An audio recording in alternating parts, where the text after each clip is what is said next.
information about her methods of treatment. Nakaktar never became Downey's doctor, but she believes after 3 months in her care, he would have been clean. Nobody used drugs just for sake of using drugs. Nobody's using drugs to be arrested or saying that, being proud that I'm using drugs. They usually hide using drugs. They feel bad about using drugs. But why they use drugs? It's not a good piece of chocolate or pastry that tastes good. They use it to change their feelings. They self-medicate. Do you still miss drugs? Oh, yeah. You have any? I had a long dental thing. This is what's hard about codeine being your drug. It's not like you go in and they go, hey, you want some vodka or some cocaine? So you go in and you have surgery, and they give you painkillers. So then I get dyslexic when I look at the instructions. Take one every 4 hours. I just flop the, number. You look for that escape to get away from your problems in life. And when you do drugs, your problems in normal life seem so much bigger that you just, you kind of do more just to get away from them. It's a complete downward It's a complete downhill cycle that you just get caught up into, and either you make it out or you don't, and it's very scary. I'm 15, almost 16. And you're just living a day at a time? Yes, 1 minute, 1 moment. We wish you well, and it's good to see you look well. It's good to see a young person come out the other side. It must have taken a great deal of fortitude, strength, and intelligence, but it looks as if things are on the up for you. Very.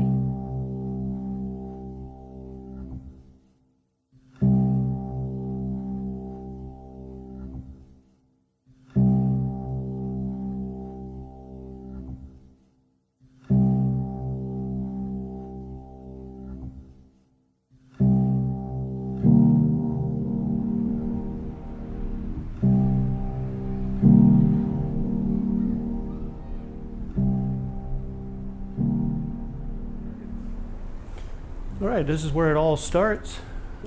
When we have someone interested in staying with us, we do what we call an intake. We come in here, we interview them, we find out what their program is, what they want, what they expect. We're a faith-based organization. We require that they have 7 days of sobriety before they come. Obviously, we test them. We do random drug tests during their stay. Once we fill out their paperwork and we get them in, we find them jobs. We find them, if they need follow-on treatment, we can help them look for some of that. We don't provide that here ourselves. We have two testing. One's a breathalyzer for alcohol, and then we have the urine test, which are these right here. This gentleman is good. One of these bars, each representing a different drug, would be solid colored, but 2 lines in each category is good. But out here, our living room, this is the communal area. We call ourselves a communal sober living environment. And they have all the creature comforts. They have a computer, big screen TV, couches. And then we go into the first bedroom. We have 12 individuals here now. We can take up to 17. So we have this first room I'll show you is the 5-man room.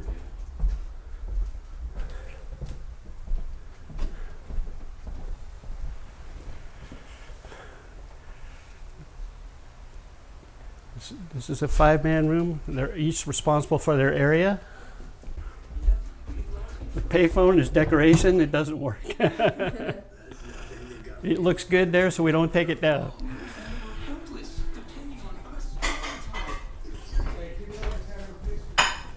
Communal kitchen.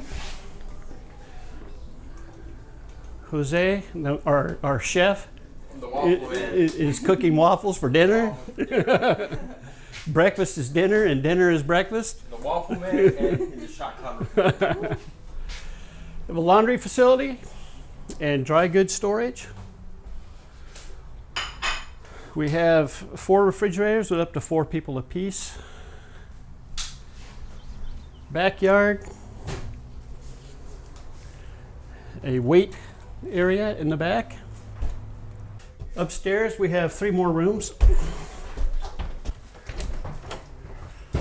The 2-man room. This is Willie. Hi Willie. What's up, bro? You're on candid camera. Another 5-man room.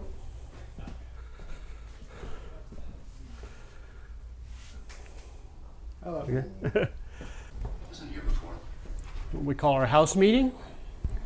And that's where all of us gather in this room here. And we hammer out the communal living issues and problems that we had for the week.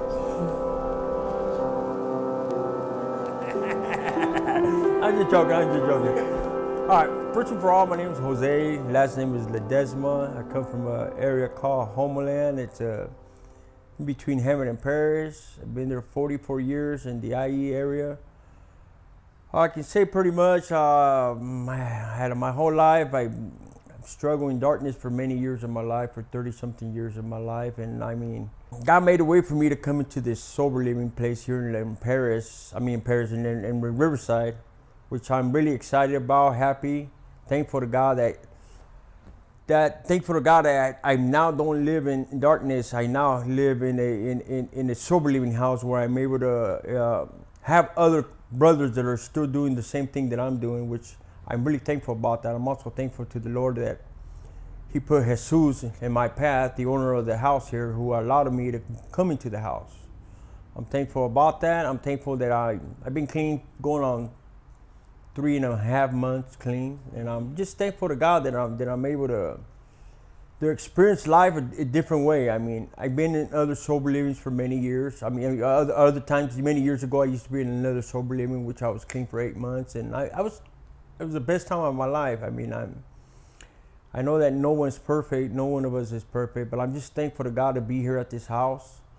Thankful to be an example to others as well, because I'm thankful that I have a desire to seek the Lord and to read His Word and just do His will every day. You know what I'm saying? Because there's nothing else in the world that can that can bring me out of darkness but God. You know, there's nothing else that can ever fulfill my emptiness but God. You know, I've tried drugs for 30 years of my life and it didn't work out. You know what I'm saying?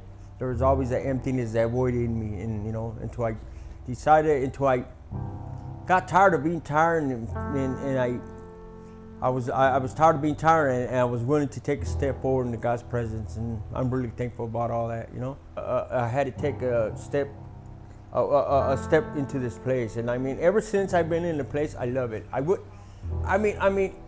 have a good job.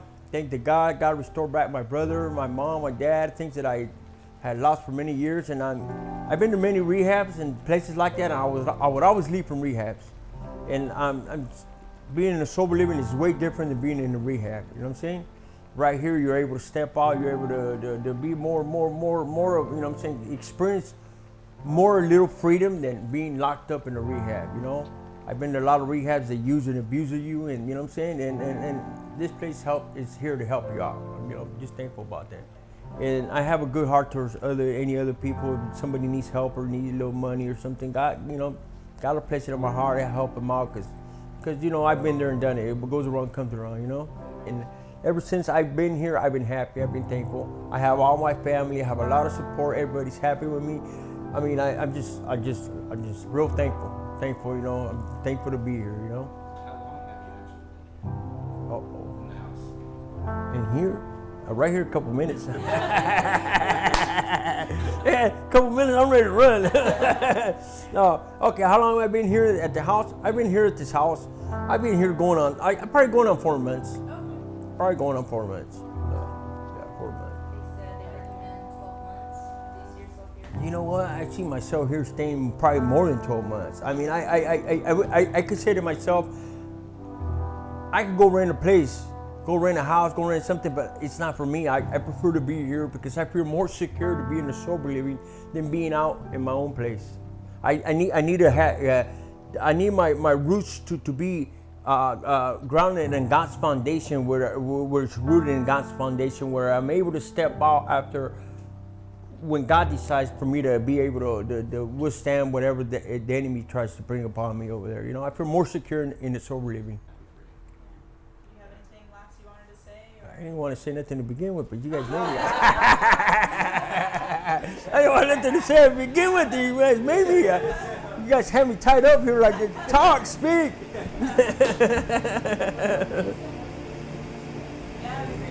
No problem. Thank you guys for coming by here. You know. My name is Eric Washington, and I first started using drugs when I was young. I was like 13, 14, smoking marijuana, and it just progressed. After that, I think I used cocaine and a few other drugs. I've been here, I would say now 2 months. I didn't ever want to stop using, but then I got in some trouble, and then I had to straighten up my act. So I'm just trying to stay on the right track. And it's good for you just to be around other addicts and seeing how their life has changed since they've been sober, and it's just a good thing. I like this group of guys that's here. Everybody gets along with each other. Everybody's sober, and it's no triggers. The rules are good. And it's clean. Everybody does their chores. Even Robert, he'll text you on your phone. You're like, I got a text that say chore on it. You remember, you got to go do it. No, all of them kind of suck. But at the same time, you have to do your chores, you know. Or who's gonna clean up behind you? Well, all the guys are good. That's what good camaraderie we have here. So it's like you can speak to anybody here if you feeling down, you having a down day, or you always got somebody. You got a big brother here. Everybody's pretty much homie type. Good. We all get along. You need to borrow some money, we got our ones we can go to borrow some money, but it can't be for not so bad. We've seen that happen. Well, I have 2 beautiful young adult children. That's one of them. Just the feel of it's a feeling that you get when you stop using. Then you get to keep money in your pocket, and you're not throwing your money away. You can see yourself saving a little money here and there. Because when you're on drugs, man, it's like it take all your money and your social time. It's like if you get out there that really bad, that's just your whole lifestyle. You just run down. Every little dollar you get is going towards drugs. Do you want to say at all? Don't use drugs. Yeah. Especially just stay around positive people and do positive things with your life, and continue to get education daily so your brain can grow. Just keep your brain growing. Just say no. Oh, you did? Yeah, a little bit. A little bit? What did he tell you, bro? Stay sober. That's it. That's the main message. Talk to him, bro. Talk to him. Or what do you want to show me? Oh, I want to show you that guy right there, bro. I'm watching you. You need me to go to the store for you? I need you to give us a ride. Oh, you need me to give you a ride? Yeah. To where? Just Little Caesar's restaurant. To a pizza place. What's up, brother? Hey, this is our room here, man. I maintain it pretty clean, you know, like for the room to be clean. We have a big mansion. Only me and my brother live here. You know, I get along with him. He gets along with me. I mean, I love him. Love you too, I man. love, oh man, it makes, oh dude, I feel so good, man. If I can tell me he loves me. You love me so much, you just give me a right? Sure, why not? Oh, you see, man, we get along here. We all get along. We all respect one another. We're here to help one another.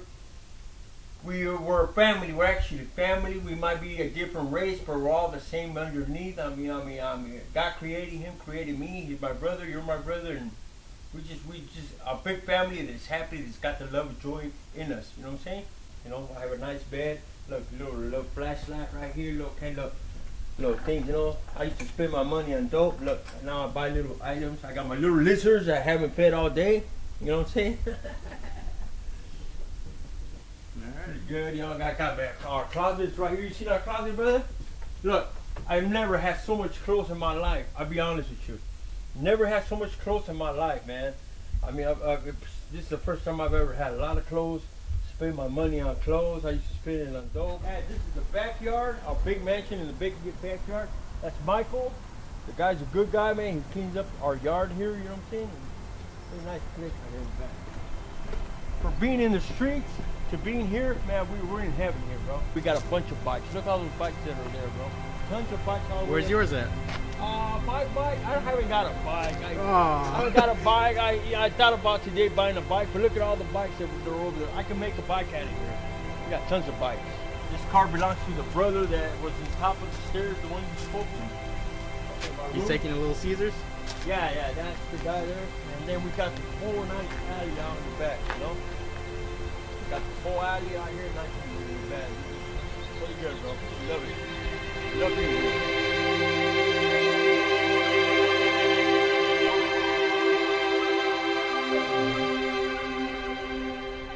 When they have used, and some suffer from paranoia really bad, I will be right with them. Sometimes I've stayed up all night with them. One out here on our porch, and that was interesting because this man had a tendency to be violent, and I was sitting right next to him. And afterwards, of course, everyone's asking, why did you sit next to him? And because he told me in one little space of time, in his normal voice, he said, "Thank you very much, I'm sorry." And then he went right back into his, what they call here, tweaking. Well, the biggest challenge has been myself. With a 27-year military career, there's things that you expect to happen automatically, or that you expect to get done just because you barked the order to get it done. So I've had to be very mindful of my temper, of putting myself where they're at. And sometimes, you know, to do a dish may take all day. As silly as that sounds. But you have to have the patience. And that's been, for my personal challenge, has been learning my patience and being able to be patient. Don't get trapped in the societal norm of, well, I just don't want to hear it. Listen and apply it to yourself. Addiction is wild and crazy. It'll never be figured all the way out, but you have to be mindful of that. And the families and everyone have to be mindful of what addiction really is. And addiction is the same irregardless of what you're addicted to. Alcoholic addiction is the same as a drug addiction, is the same as like a gambling addiction or an eating addiction. All the same characteristics of the human behavior are almost the same. The denial, the lying, the sneaking around, it just goes on and on. Everybody here, excuse me, is in a different stage of their recovery. And so some don't last. They just can't. They're not at the point where they can be honest. And that breaks it straight down to the bottom right there. Just, you have to be honest. And once you're not, things spiral out of control pretty quickly. When you have upwards of 17 addicts in one home, all in a different stage of their recovery.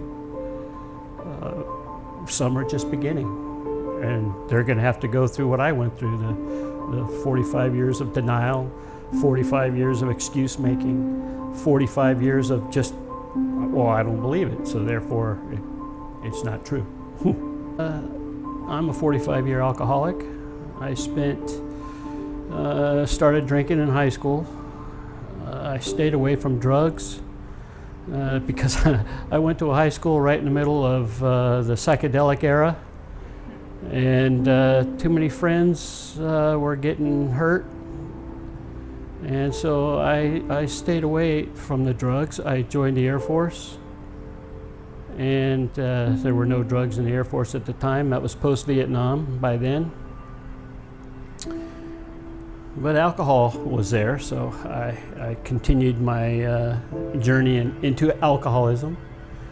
I spent 27 years in the Air Force as a functional alcoholic. It didn't cause many troubles then, but after the 27 years, after retirement, it got progressively worse. I had to get help. I went to a 30-day program at an in-house treatment facility and decided 30 days wasn't enough. I ended up staying there for 90. After 90, it was coming up, and I'm going, you know, this is just not going to work on a 45-year problem. I came to those decisions myself, but I used the case managers and the expertise of everybody I was with, and I ended up out at the VA hospital and into a psychology-based treatment program, and that was outstanding. They dug into the head, they dug down into the underlying issues of addiction. And for me, it worked. It doesn't work for everybody. They don't. If you don't want to believe it, then it's not going to happen. So for me, I believed it. It worked. I was able to resolve my issues to where I could live with them, and I ended up a manager of a sober living home.